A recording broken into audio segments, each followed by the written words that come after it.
ये कहानी है विश्व के सबसे बड़े महाकाव्य की, जिसमें योग है, यथार्थ है, विवेक है, परमार्थ है, सत्य ज्ञान का दिव्य प्रकाश है, आध्यात्म का महाआकाश है। ये दर्पण है हर मन के विवाद का, दृश्य है आत्मा और परमात्मा के संवाद का, मानवता का होता है जिससे उद्धार। यही है सच्ची गीता सार, अंधकार से प्रकाश की ओर।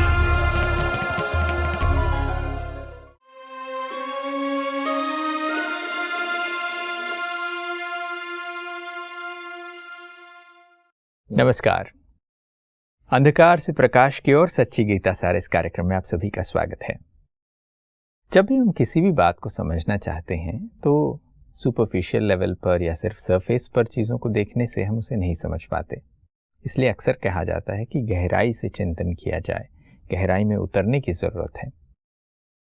ऐसी न जाने कितनी चीज़ों की हम गहरी विवेचना करते हैं और कभी कभार जो जीवन के लिए आवश्यक चीज़ें हैं, जिन्हें हम अपनी आस्था का आधार मानते हैं, उन पर हम गहराई से चिंतन ही नहीं करते और इसी कारण अर्थ का अनर्थ भी हो जाता है। और गीता के साथ भी कुछ ऐसा ही हुआ है। उसको ठीक तरीके से न समझने के कारण, उसके सच्चे सार को न जानने के कारण हमारे जीवन में परिवर्तन नजर नहीं आता, भले ही हम कितने बार उसे पढ़ लें। आइए हमारी इस छोटी सी कोशिश में हमारे साथ जुड़ें और जानें गीता के सच्चे सार के बारे में। हमारे साथ स्टूडियो में आज ब्रह्मा कुमार बृजमोहन भाई हैं। भाई साहब, आपका स्वागत है। ओम शांति। जब हम चिंतन के लिए कोई बात लेते हैं तो अक्सर हम ये समझते आए हैं कि साइंटिस्ट हो या फिर ज़्यादा फिलोसोफर्स हो, चिंतक हो, वो हर चीज़ को गहराई में समझकर उसकी विवेचना जानना चाहते हैं। मगर गीता जैसे एक अच्छे मार्गदर्शक के रूप में जो किताब हमारे पास है, अक्सर लोग जीवन के लिए ही एक मार्गदर्शिका गीता को समझते हैं, उस पर चिंतन या विवेचन नहीं होता और इससे जुड़े हुए कई प्रश्न भी हमारे पास होते हैं। जैसे लक्ष्मी नारायण की पूजा की बात होती है। लक्ष्मी नारायण के मंदिर भारत में अनेकों जगह हैं। उनको देखते हैं तो कभी ये प्रश्न नहीं उठाते कि ये ऐसे बने कैसे, या फिर इनको ऐसा पद या इनकी ऐसी पूजा हो रही है तो ऐसे कर्म क्या किए होंगे इन्होंने, इस पर कभी चिंतन ही नहीं जाता। अनेक चर्चाओं में हमने ये भी बात कही है कि सृष्टि की शुरुआत में एक दैवी संपदा थी, तो देवताओं का राज्य था, देवता इस सृष्टि पर थे। मगर वो देवता बने कैसे, या फिर ये कहा जाए कि ऐसी क्या पढ़ाई होती है जिसके कारण मनुष्य ऐसे दैवी गुणों वाला बनता है, इस पर कभी चिंतन नहीं होता। इस पर आपके क्या विचार है? जो मनुष्य आत्माएं, महात्मा, ऋषि, मुनि चिंतन करते हैं, वो अपनी तरफ से करते हैं और जिस युग में वो होते हैं उसी युग की परिस्थितियों के अनुसार वो उनकी बुद्धि चलती है। जहाँ तक सारे सृष्टि चक्र का सवाल है, तो सृष्टि चक्र का ज्ञान व्यक्ति अपने मनन चिंतन से नहीं प्राप्त कर सकता, सीधी बात है। इसीलिए आप देखेंगे कि सृष्टि की आदि के बारे में कई व्यूज़ हैं। वैज्ञानिकों का एक व्यू है, बिग बैंग थ्योरी है, फिर एवोल्यूशन है, फिर रिविलेशन है, आदि आदि। धर्म में भी आप देखेंगे बहुत सारे लोग तो यही मानते हैं कि दुख सुख शुरू से चला आ रहा है ना, पहले थोड़ा था अब ज़्यादा है, इस प्रकार की बातें मानते हैं। कई कहते हैं कि आदि में भी हर युग में राक्षस थे, इसीलिए भगवान हर युग में आया, आदि आदि। तो क्योंकि सारे विश्व का चक्र का इतिहास परमात्मा के पास है, जो इस दुनिया के रचयिता हैं, जो नई दुनिया के रचयिता हैं। और जब वो रिवील करते हैं तो हर बात जैसे होता है इन प्लेस हो जाती है। आप उसको समझ सकते हैं कि ये बात युक्ति युक्त है, विवेक संगत है। उदाहरण के तौर पर कहा जाता है जैसे जैसे सृष्टि बिगड़ती है, परमात्मा वैसे वैसे अपनी कलाएं बढ़ाकर अवतरित होते हैं। पहले 14 कला की आवश्यकता होती तो 14 कला में आ जाते हैं, फिर ज्यादा दुख बढ़ता है तो 16 कला में आ जाते हैं। इसीलिए वो कहते हैं कि श्री राम पहले थे, श्री कृष्ण बाद में थे, त्रेता द्वापर आदि बताते हैं। तो भगवान कहते हैं कि सीधी बात है, जैसा युग वैसे लोग, है ना। तो इसके हिसाब से अगर आप देखेंगे, सबसे पहला युग सतयुग है, और उसका वर्णन हमारे थोड़ा थोड़ा वर्णन इतिहास में मिलता है। भारत सोने की चिड़िया था, अर्थात प्रॉस्परस था, दूध घी की नदियां बहती थीं, शेर घाट एक घाट जल पीते, ऐसी बातें आती। अब ऐसी सृष्टि में जन्म लेने वाले जो होंगे वो नेचुरली सर्वश्रेष्ठ देवता होंगे, कि जिस सबसे ज्यादा संपन्न और संपूर्ण जो देवता होंगे वही सतयुग के पहले जन्म में आएंगे। एक तो ये बात है। दूसरी बात है वो बने कैसे, ये भी जानना आवश्यक था, ताकि हम प्रॉपरली समझ सके। तो आपने भी प्रश्न किया कि ऐसी कौन सी पढ़ाई थी जिससे वो देवी देवता बन गए। दुनिया में पढ़ाई से कोई राजा नहीं बनता। आबाद की दुनिया में कोई व्यक्ति पढ़कर बड़े से बड़ा वजीर बन सकता है, जैसे आज की दुनिया में पढ़कर कोई IAS ऑफिसर बन सकता है, लेकिन राजा नहीं बन सकता। राजा के लिए यही कहा जाता है कि दान पुण्य के आधार पर, श्रेष्ठ कर्मों के आधार पर राजा बनता है, और वो तो पहला जन्म है। तो पहले जन्म में क्या किया उन्होंने, दान पुण्य का सवाल ही नहीं। उनके युग में ही दान पुण्य नहीं होता, कोई लेने वाला नहीं, दान सारे देवता हैं। तो पढ़ाई की बात आपने की, इसलिए इसका गीता से बहुत गहरा संबंध है। ये गीता के भगवान ने जो पढ़ाई पढ़ाई, जिसको कहते हैं ज्ञान दिया, ज्ञान से गति सदगति हो गई, उस पढ़ाई से जो गति सदगति हुई वो क्या हुई, कौन सा स्टेटस मिला, है ना। तो दुनिया में कहा जाता है कि सबसे बड़ा स्टेटस क्या होता है, वो होता है जिसमें ताजधारी, तखतधारी और तिलकधारी का स्टेटस सबसे बड़ा होता है। तो अब हम देखें कि श्री लक्ष्मी श्री नारायण मंदिर में है। कभी कभी राज सिंहासन पर राम सीता को भी दिखाते हैं, इनको भी दिखाते हैं। तो तखत भी है, ताज भी है, तिलक भी है, फिर भी उनका रूप क्या है, महाराजा महारानी का है। विश्व महाराजन, विश्व महारानी। क्योंकि जब भगवान आते हैं, सत्य धर्म की स्थापना करते हैं, तो सारी दुनिया एक हो जाती है।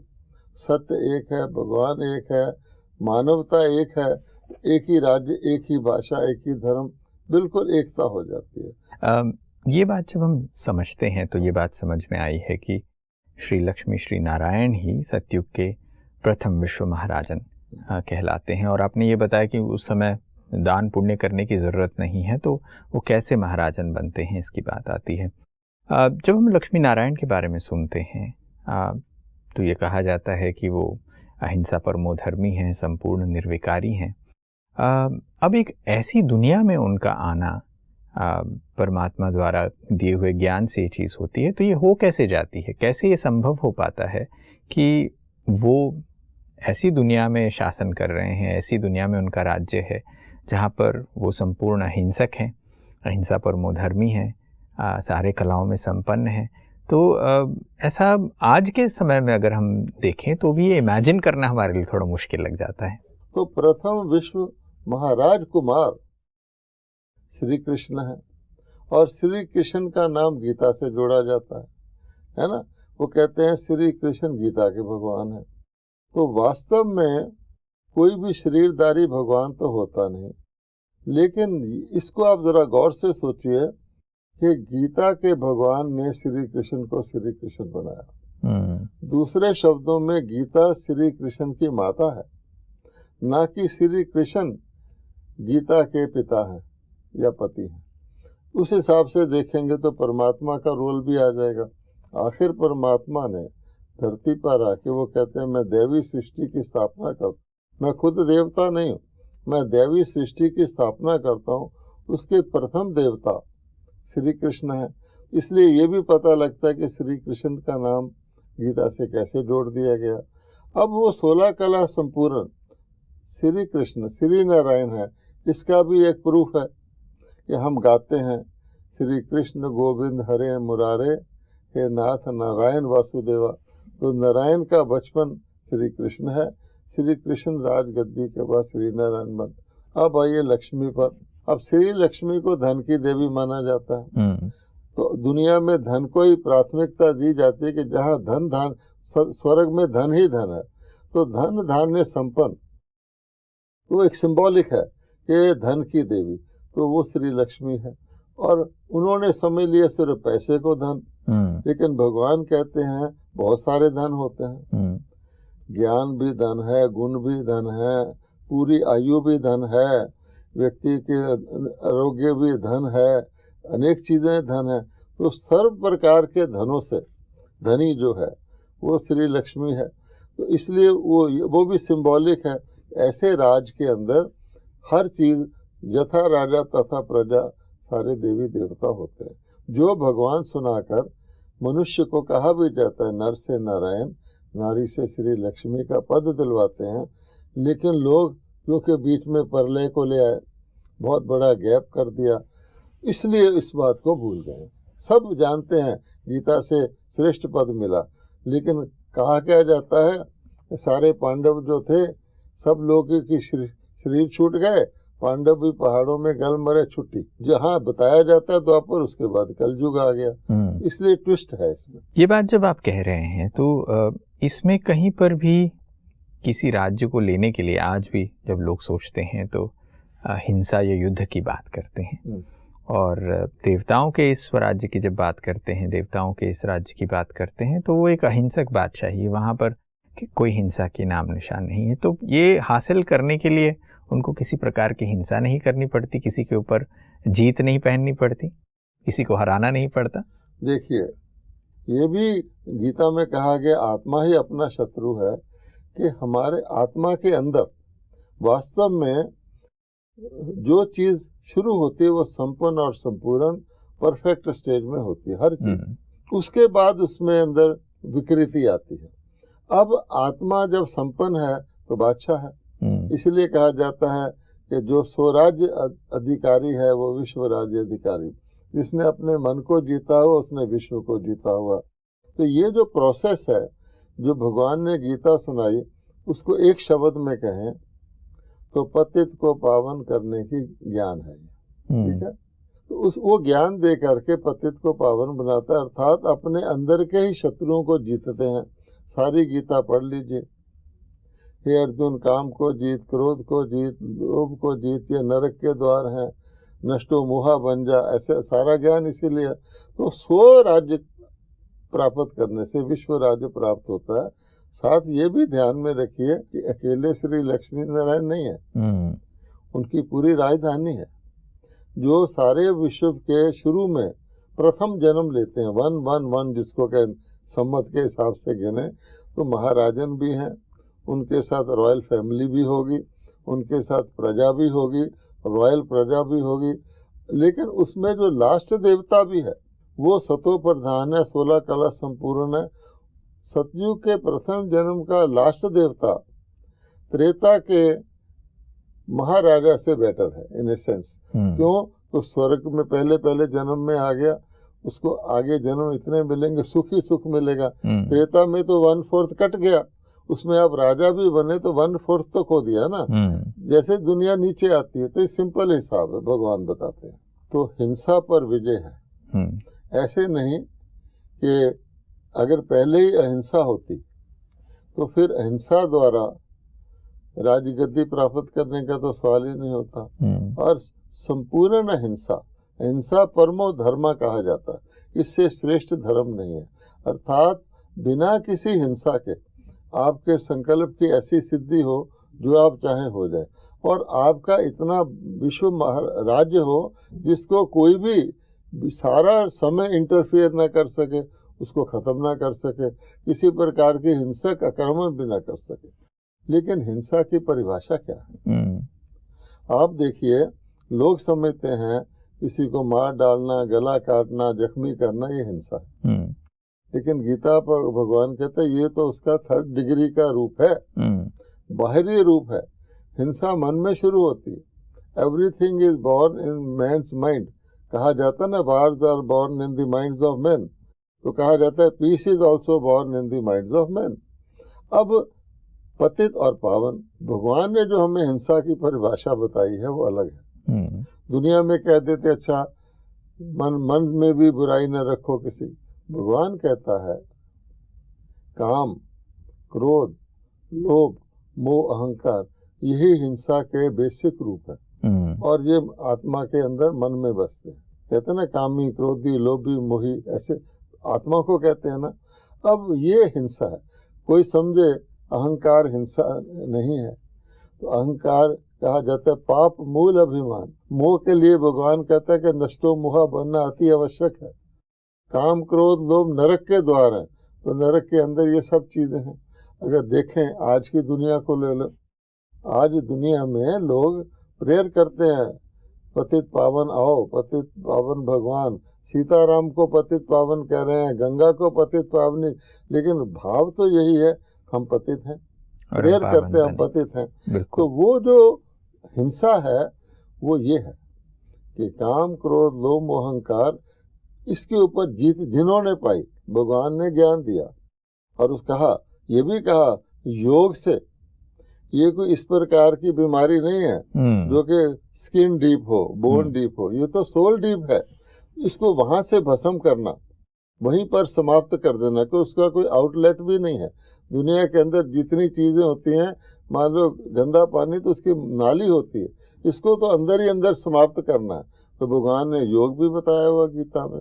तो योग बल, ईश्वरीय योग बल, ईश्वरीय ज्ञान बल, अर्थात ईश्वरीय विधि से ये देवता बनते हैं। मैं यही सोच रहा था कि जब हम कहते हैं परमात्मा से कि अंधकार से प्रकाश की ओर ले चल, हम ये भी कह रहे हैं कि हम पतित हैं, हमें पतित से पावनता की ओर ले चल। में है। बिल्कुल। तो ये प्रश्न उठता है कि जब परमात्मा निराकार है, वो ये ज्ञान कैसे देते हैं, किसके द्वारा देते हैं, कैसे राजयोग से खिलाते हैं? परमात्मा की उपमा सूर्य से की गई है, क्योंकि सूर्य प्रकाश देता है। परमात्मा की उपमा सागर से की गई है कि ज्ञान का सागर है, प्रेम का। और सागर और सूर्य दोनों मिलकर इस सृष्टि पर जिस पर जो भी कुछ उपजता है, चाहे वो पेड़ हैं, पौधे हैं, मनुष्य हैं, इनके बगैर सृजन नहीं हो सकता। क्यों? ये फिजिकल है, तो फिजिकल वर्ल्ड में भी आप देखेंगे सागर और सूर्य मिलके सारा कार्य करते हैं। वही सूर्य सतह प्रधान होता है, जरा सा सूर्य रूप बदलता है तो बारिश हो जाती है, जरा सा बदलता है तो बर्फ पड़ जाती है, दोनों मिलके करते हैं। तो भगवान कहते हैं कि मैं भी ज्ञान का सागर और ज्ञान सूर्य हूँ। अब ज्ञान सूर्य और ज्ञान सागर को आपस में कर्तव्य करने के लिए कुछ तालमेल चाहिए। अब भगवान कहते हैं कि देखो मेरा सारा कनेक्शन आत्माओं से है, मैं किस चीज को रिजुविनेट करता हूँ, आत्माओं को। और ये भी हमने पहले भी जिक्र किया था कि ये कंटिन्यूम है।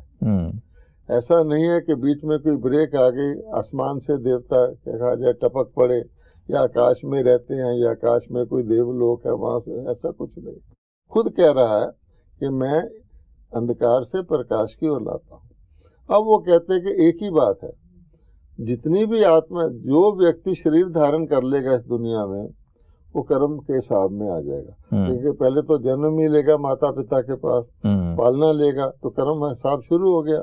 और वो कर्म हिसाब एक बार ही शुरू हो जाए तो कंटिन्यू करता है। ऐसे नहीं है कि शरीर छोड़ने के बाद व्यक्ति का कर्मिक अकाउंट पूरा हो जाता है। कोई समझे देवताओं ने तो कोई पाप तो किया नहीं, तो देवता अगला जन्म कैसे लेते हैं? भगवान कहता है प्रारब्ध भोगने के लिए भी आपकी बहुत सारी प्रारब्ध है, सुख की प्रारब्ध है, तो एक जन्म में आपकी सुख की प्रारब्ध पूरी नहीं होती, उसको सुख भोगने के लिए भी तो आपको जन्म लेना पड़ेगा। इसलिए भगवान कहता है कि मेरे पास, मैंने आत्माओं से डील करना है, लेकिन आत्माएं कहाँ है इस वक्त? तो भगवान कहता है वो तो गंदी दुनिया में, कलयुगी दुनिया में, तमो प्रधान दुनिया में, नरक में फंसे हुए हैं, भक्ति कर रहे हैं, देवताओं की मूर्तियां रखी हुई हैं, त्राही त्राही कर रहे हैं, और दुख से निकलने का रास्ता ही नहीं जानते, कारण भी नहीं जानते। तो भगवान कहते हैं मुझे धरती पर आना पड़ता। अब वो कहते हैं कि बेसिक बात यही है जो आपने पूछी कि मैं ज्ञान कैसे देता हूँ, मैं योग कैसे सिखाता हूँ। आकाश से भगवान कहे मेरे साथ योग लगाओ, किसी को पता लगेगा? जी नहीं। या मैं तुम्हें ज्ञान सुना रहा हूँ, अच्छी तरह से सुन, तो वो सुनेगा? नहीं।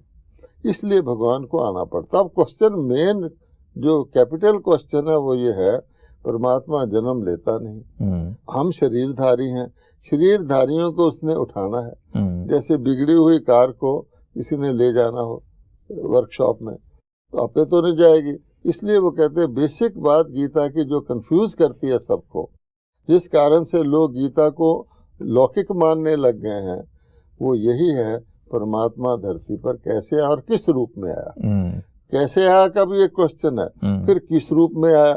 तो उन्होंने भगवान के आप देखते हैं बहुत सारे कैसे आए का, तो उनको वो समझते हैं जन्म ही लिया है। दिव्य जन्म भगवान ने कहा, लौकिक जन्म भगवान ने कहा, वतन।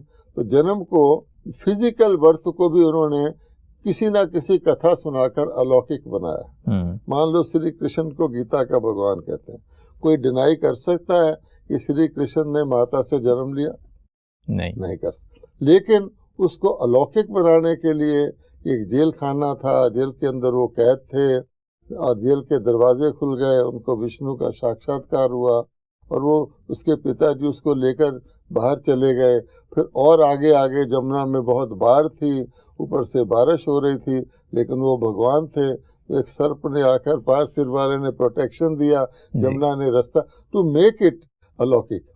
लेकिन बेसिक बात है, जो भी हुआ कथा तो बहुत बनाते हैं, बेसिक तो जन्म लिया। तो जो जन्म लेगा उसका हिसाब किताब बन जाएगा। तो भगवान जन्म तो लेते नहीं। और गीता में खुद उन्होंने कई जगह पर कहा कि मैं अजन्मा हूँ, कि मैं अजन्मा हूँ, मेरा जन्म मनुष्यों के सदृश नहीं होता, मैं प्रकृति को अधीन करके अवतरित होता हूँ, मैं प्रवेश होने योग्य हूँ। बहुत कुछ कहा हुआ। मुझे मनुष्य जो हैं अपनी तरह जन्मा हुआ समझ के साधारण मानते हैं, तुच्छ मानते हैं, यहाँ तक कहा हुआ। कहता है, हे भगवान, मैं तो तुम्हें अपना सखा समझता था, तुम भगवान हो। उन्होंने विराट स्वरूप। लेकिन फैक्ट ये है कि परमात्मा आते हैं, जिस दुनिया में आते हैं उसी के दुनिया का शरीर लेंगे। अगर कलयुग है तो सारी कलयुगी आत्माएं हैं, भगवान ने कलयुग में आना है तो देवता का स्वरूप तो नहीं लेंगे, वहाँ श्री कृष्ण है ही नहीं जी। मान लो भगवान सोचे कि मैं सबसे बढ़िया शरीर में आऊं, लेकिन उस युग में है ही नहीं।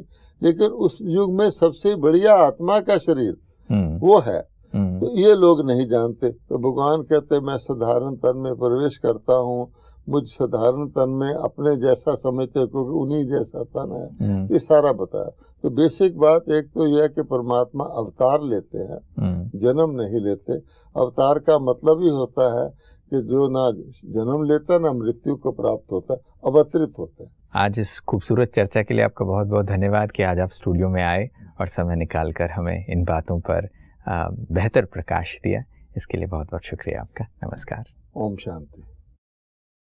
दोस्तों, अंधकार से प्रकाश की ओर सच्ची गीता सार में परमात्मा क्या करते हैं इसकी भी समझ मिली है। लक्ष्मी नारायण को इस सृष्टि के प्रथम चक्रवर्ती महाराजन के रूप में हम देखते हैं, पूजा भी करते आए हैं, सिंहासन पर उनको बिठाते आए हैं, उनको चित्रों में देख भी रहे हैं। मगर ऐसा वो कैसे बने, इस पर चिंतन करने से बहुत कुछ स्पष्टता से सामने आ सकता है। परमात्मा जो पतित पावन हैं, जो अंधकार से प्रकाश की ओर ले जाने वाले हैं, उनका ये दिव्य कर्तव्य है कि वो मनुष्य से देवता बनाते हैं लोगों। आज की इस कड़ी में बस इतना ही। अगली कड़ी में कुछ और चर्चा लेकर हाजिर होंगे। तब तक के लिए नमस्कार।